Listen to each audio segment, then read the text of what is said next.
Hi guys, welcome back to the channel. इस video में बात करेंगे 5 महीने में अगर आपका कैट थोड़ा बहुत अगर मान लो डामाडोल हो जाता है तो क्या आप आईएम्स में जा सकते हैं या फिर जो टॉप नॉच कॉलेजेस है क्या वहां पे आपको एमबीए के लिए एडमिशन मिल सकती है या नहीं। बहुत सारे बच्चे मुझे कहते हैं बिकॉज देखो यार अभी जून का एंड आ चुका है, अभी हम जुलाई में जा रहे हैं, हमारे पास 5 महीने हैं। अभी बच्चे सीरियस होना चालू होते हैं, प्लस थोड़ा सा पैनिक मोड भी ऑन हो जाता है एंड कहीं ना कहीं हमें लगता है कि यार व्हाट इफ अगर मेरा कैट सही नहीं गया, अगर डी डे पे कुछ हुआ तो यार क्या मेरा आईएम मिस हो जाएगा। सो इस वीडियो में मैं बात करूंगा कि अगर आपका कैट लेट्स से अगर आपका परसेंटाइल थोड़ा बहुत ऊपर नीचे होता है, फिर उम्मीद से भी ज्यादा खराब होता है या फिर उम्मीद से बहुत अच्छा भी होता है, तो भी क्या आपके चांसेस है आप आईएम जा सकते हैं, क्या आप टॉप नॉच इंस्टीट्यूट्स में जा सकते हैं। इन अ नटशेल क्या आपका एमबीए इंडिया के टॉप नॉच कॉलेज से होगा या नहीं होगा। पहली बात ये जानने के लिए हमें एक्चुअली में देखना चाहिए तो हमें सिलेक्शन क्राइटेरिया जानना बहुत ज्यादा जरूरी है। आपको स्क्रीन पे दिख रहा है ना, वो है आपका स्टेज 1 का क्राइटेरिया। स्टेज 1 मतलब ये कैट एग्जाम होने के बाद आईएम्स आपका पूरा रिकॉर्ड देखते हैं, उसके बाद आपको इंटरव्यू की कॉल आती है। उसके लिए क्या चीजें जरूरी है वो पहले जान लो। अब अगर आप यहाँ पे देखोगे स्टेज 1 में आपका जो कैट का जो परसेंटाइल है या फिर जो वेटेज दिया है बहुत ज्यादा है, राइट, बहुत ज्यादा है। 48% से लेके 65% तक का वेटेज दिया है। अब यहाँ पे अगर मैं बात करूं 65% is what IIM Ahmedabad will consider, Calcutta is round about 48, but यही एक रेंज होता है। इसके नीचे सिर्फ आईएम इंदौर मुझे लगता है जो 20% वेटेज देता है कैट को, बट उनका क्राइटेरिया थोड़ा वियर्ड है because they are more into academics. Now let's understand, अगर आपका ये जो मेन पोर्शन है कैट का, अगर उसमें थोड़ा अगर गड़बड़ हो गया तो आपके पास क्या ऑप्शंस है। Let's understand this. नंबर 1, आपके पास जेंडर डाइवर्सिटी होगी, आपको एडवांटेज है। एकेडमिक डाइवर्सिटी होगी, आपको एडवांटेज है। पास्ट एकेडमिक रिकॉर्ड अगर आपके पास होगा आपको एडवांटेज है। वर्क एक्सपीरियंस अगर आपके पास होगा आपको एडवांटेज है। सो अगर मैं ये क्राइटेरिया देखता हूँ, ये क्राइटेरिया जो है वो बहुत बड़ा चंक है, no doubt about it, but ये 4 चीज़ें आप इग्नोर नहीं कर सकते हो। अब बच्चे कहेंगे सर मेरा पास्ट एकेडमिक रिकॉर्ड काफ़ी ख़राब है, बट यार एक बात बताओ, क्या तुझे कुछ भी मार्क्स नहीं मिलेगा? 60 तो मिला होगा ना, 60 मिला होगा 10th में, 60 मिला होगा तुझे 12th में, तो वहाँ पे तुझे कुछ ना कुछ तो मार्क्स ज़रूर मिलेगा। अगर उसके साथ तेरा वर्क एक्स है तुझे वहाँ पे भी थोड़ा बहुत मार्क्स मिलेगा। If you are a girl student आपको बहुत ज़्यादा एडवांटेज है बिकॉज आपकी gender diversity will come into play. अगर आप एक मेल कैंडिडेट हो, है ना, अगर आप नॉन इंजीनियर हो तो भी आपको बहुत ज़्यादा एडवांटेज मिल सकता है बिकॉज एकेडमिक डाइवर्सिटी के 4% मार्क्स आपको मिल सकते हैं ना। ये जो चीज़ें हैं ये आपको बहुत ज़्यादा एड ऑन है अगर आपको इंटरव्यू की कॉल आनी है।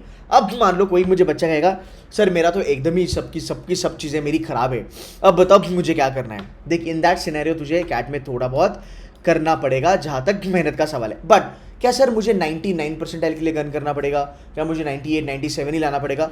कोई ज़रूरत नहीं है। अगर आप जनरल कैटेगरी के बच्चे हो, अगर आप जनरल इंजीनियरिंग मेल हो और अगर आपका सपना ABC है तो डेफिनेटली आपको 99.50 की ज़रूरत है। बट अगर आप जनरल इंजीनियरिंग मेल नहीं हो, अगर आप स्पेशल कैटेगरी वाले हो which is nothing but non engineer, भाई अहमदाबाद और बैंगलोर की कॉल नॉन इंजीनियर के लिए 86 परसेंटाइल पे आती है। अहमदाबाद की मैंने देखा है 80 परसेंटाइल पे भी आ जाती है। 88 परसेंटाइल 89 परसेंटाइल पे बच्चे कन्वर्ट करके बैठे हैं। Now this is not only applicable for Ahmedabad, मैं ये ओपन कैटेगरी के बारे में बात कर रहा हूँ। Even if you are a open category student and you don't have call from IIM Ahmedabad 89 percentile पे, I know one of my student Gunjit, he is inside SP Jains. So even for SP Jains 88-89 percentile, Mahesh got into SP Jains at 88 percentile. भाई साहब मैं SP Jain के बारे में बात कर रहा हूँ, it is in top 10 in the country. 88-89 percentile वाले बच्चे अंदर बैठे हैं। अगर मैं आईएम्स के बारे में बात करूं 90 percentile will give you a very good advantage to get into baby IIMs. 93-94 पे आपका न्यू आईएम खुलना चालू हो जाएगा। 95 परसेंटाइल अगर आपके पास है, अगर आप जनरल इंजीनियरिंग मेल हो आपको न्यू आईएम्स की कॉल आ सकती है। एंड अगर आप नॉन इंजीनियर हो सो भाई 95 परसेंटाइल पे तुम्हें ओल्ड आईएम्स की भी कॉल आ सकती है। एंड अगर आप SC/ST हो सो 95 परसेंटाइल पे तुम्हें ब्लैक की मतलब अहमदाबाद, बैंगलोर, कैलकाटा, कोझिकोड, लखनऊ सब की कॉल आ सकती है, नो डाउट अबाउट इट। अगर मैं कैटेगरी वालों के बारे में बात करूं, SC/ST एंड PWD के बारे में अगर मैं बात करूं, OBC, EWS एंड OBC पकड़ लो, they are very close to open category. Ahmedabad, Bangalore के लिए 97.50 की जरूरत है, बट SC/ST PWD के लिए अगर मैं बात करूं, even if this section goes on a toss, यहाँ पे अगर थोड़े पंगे भी होते हैं फिर भी बाकी जगह पे आपको थोड़ा बहुत राहत है, आपको कॉल आ सकती है। आपका कट ऑफ इज 80 परसेंटाइल, याद रखना आपका cut off is 80-85 percentile in CAT examination. अगर आपकी प्रोफाइल तगड़ी है और अगर आप ओपन कैटेगरी हो 80-85 परसेंटाइल पे आपकी कॉल्स भी आ जाएगी। अब सेकंड वाले में चलते हैं। अगर आपको कॉल आती है, कॉल आने के बाद आपका जो कैट का वेटेज है दैट कम्स डाउन टू 20 से लेके 25%। या फिर 30% पकड़ लो, फिर भी 70% आपके हाथ में होता है। आउट ऑफ दिस 70% अगर आप देखोगे, आपका maximum weightage personal interview and जो वैट होता है या फिर AWD होता है उसके लिए चले जाता है, विच इज नथिंग बट 10 से लेके 20%। सो राउंड अबाउट अगर हम देखेंगे, आपका कम से कम अगर मैं कहूँ तो एक 70-60 से लेके 70% का जो वेटेज है आपके इंटरव्यू के लिए चले जाता है। सो कैट एक जरिया है जिसके थ्रू आप IIMs के इंटरव्यू के लिए एलिजिबल हो सकते हो। अगर आपने वहां पे मेहनत करी अगले 5 महीने में, मेहनत करना हमारे हाथ में है, रिजल्ट बाद में देखेंगे। टारगेट पकड़ के चलो, मुझे 95% के ऊपर चलना है, तब जाके 90 आएगा, 99 पकड़ोगे तब जाके 96 97 आएगा। बट इतना दिल पे मत लेना, इतना स्ट्रेस्ड आउट मत होना कि यार अगर कैट मेरा ठुक गया तो प्रॉब्लम हो जाएगा। No, you give your 100%, you give your best shot, फिर देखेंगे जो भी होगा वो हम देख लेंगे। Towards the end of the day interviews will contribute 60 to 70%। So मैंने बहुत सारे बच्चे देखे हैं जो कैट में लोअर परसेंटाइल लेके आते हैं और इंटरव्यू में बहुत अच्छा परफॉर्मेंस करते हैं and they make it to the IIMs.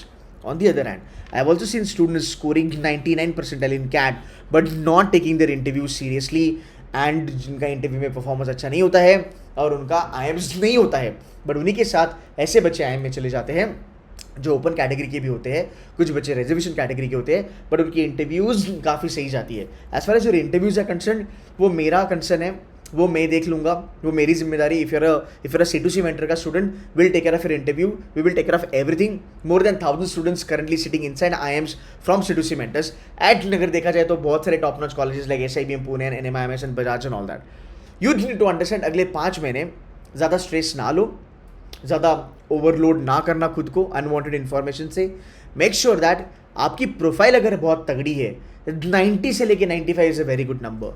अगर आपकी प्रोफाइल एवरेज है, ये नंबर आपको काम करेगा। अगर आप SC ST हो, 80-85 परसेंटाइल की थोड़ा ऊपर लाने की कोशिश करो, your life is going to be good.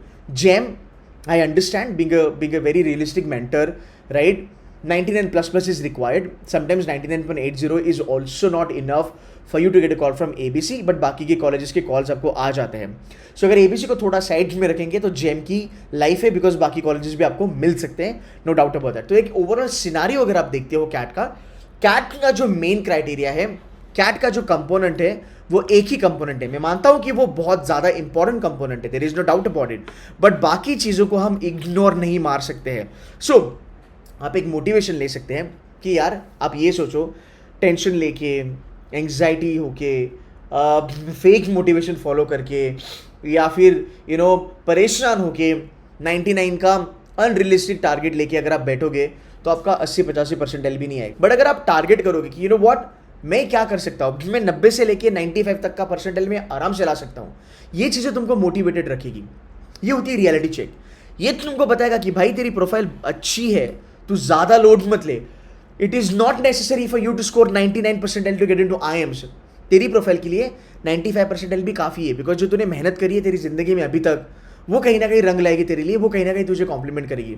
जब तुम्हारे टारगेट्स अचीवेबल होते हैं, जब तुम्हें दिखता है कि मेरा टारगेट अचीवेबल है, मैं 90, 93, 95 ला सकता हूँ, you are more motivated, you are not getting killed by anxiety, you are not nervous, you don't run after fake motivation, because तुम्हें रियलिस्टिकली टारगेट मिलता है।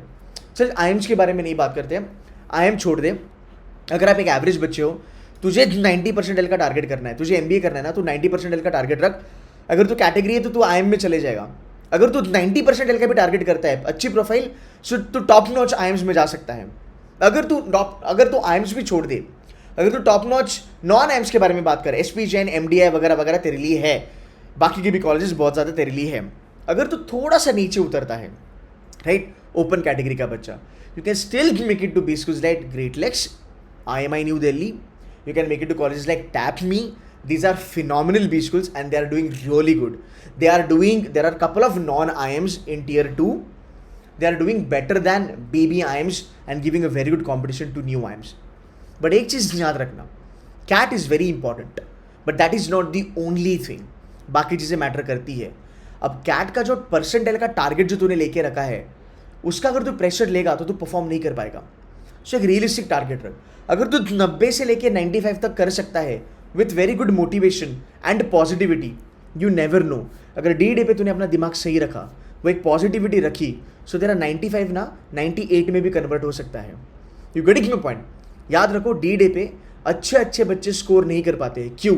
Pressure, unwanted targets, unrealistic goal setting कि मेरे को 99 ही लाना है फिर मैं जाऊंगा एबीसी। जरूरत नहीं है 99 का, अपनी प्रोफाइल को समझ। उसके बाद एंग्जाइटी। एंड क्या होता है ना, जब ये प्रेशर तुम पे आता है in the month of June, July, August, D day तुम्हारा बहुत दूर है, तब तक तो तुम सर्वाइव भी नहीं कर पाओगे। तुम सितंबर अक्टूबर में ही तुम गेम से बाहर हो। You getting my point? What is important guys is to be in the game, got to be in the game till the end. You getting my point? अगर तू 26 नवंबर के पहले ही गेम से हार गया तो गेम खेलेगा ही नहीं ना, तो एक्चुअल मैच खेलेगा ही नहीं। सो रिमेंबर, रियलिस्टिक टारगेट रखो, पॉजिटिविटी रखो, मोटिवेटेड रहो by keeping realistic target. Slowly steadily आप देखोगे आपका टारगेट 95 से 96, 96 से 97 चले जाएगा। डी पे आप अच्छा परफॉर्म कर लोगे। आई होप ये वीडियो आपको हेल्प करा। Also do hit like, do share this video with your friends and subscribe कर लेना चैनल को। 60% बच्चे सब्सक्राइब नहीं करे हैं भाई, 60% बच्चों ने सब्सक्राइब नहीं करा है। You getting my point right? इसका मतलब अगर 1000 व्यूज आते हैं तो 600 लोग ऐसे हैं जिन्होंने सब्सक्राइब ही नहीं करा मेरे चैनल को। अगर आप सब्सक्राइब करोगे मेरा काइंड ऑफ काफ़ी अच्छा खासा सब्सक्राइबर का बेस बढ़ेगा। It's up to you, it's just a humble request from my side कि आप सब्सक्राइब करो and click that bell icon so that जो भी मेरे वीडियोस आएंगे, अभी बहुत सारे वीडियोस लाइंड अप है, स्ट्रैटेजी के वीडियोस लाइंड अप है, 5 मंथ्स में क्या करना है, वर्बल में कैसे करना है, डीएलआर कैसे खत्म करना है, क्वांट्स कैसे खत्म करना है, बहुत सारे वीडियोस आपके लिए लाइंड अप है। रिकॉर्डिंग हो चुकी है, कल अपलोड हो जाएगी। So guys on that note, I hope ये वीडियो हेल्प करा। डू पुट अ कमेंट, क्या मेरा रियलिस्टिक अप्रोच आपको सही लगा, जो भी मैंने मोटिवेशन के बारे में कहा कि आपको सही लगा। Put that comment and stay in the game. Always remember, it is not how do you play the game, it's not about how strong you are in the game, it's all about you being in the game till the end. You stay in the game, you will win the game. Take care. Bye.